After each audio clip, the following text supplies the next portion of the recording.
多谢地选民进党总统候选人赖清德透早是直接到对手侯友宜的大本营，到新北市进行车队的扫街，虽然说走死的行程要冲选票。昨暝，民进党伫凯道举办护国之夜，发出讲现场有20万名支持者到现场，其中蔡总统呢，加伫活动中将这赖清德的手甲砍起来，有交棒传承意思。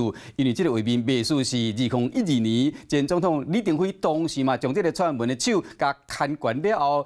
讲台湾交互你呐，这个历史的画面，这嘛互赖清德真感动，讲这充分展现民主的精神。选前上尾一天，车队扫街，赖清德来到侯友宜本命区新北，各民众冲过要甲伊打手。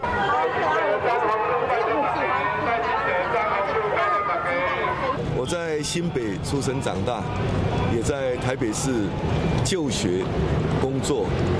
我对两个城市都有很深厚的感情。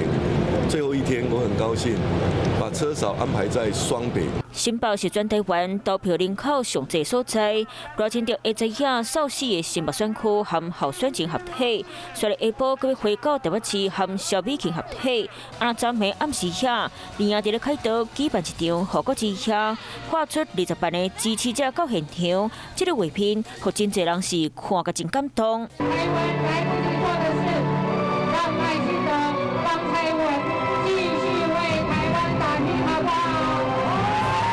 蔡英文看赖清德的手大力吹票，冇交接传承意味。有人讲画面就亲像重现2010年前总统李登辉当时伫咧同一个所在，举蔡英文的手讲台湾得交互恁的历史奖品。昨天晚上更是感动满满啊！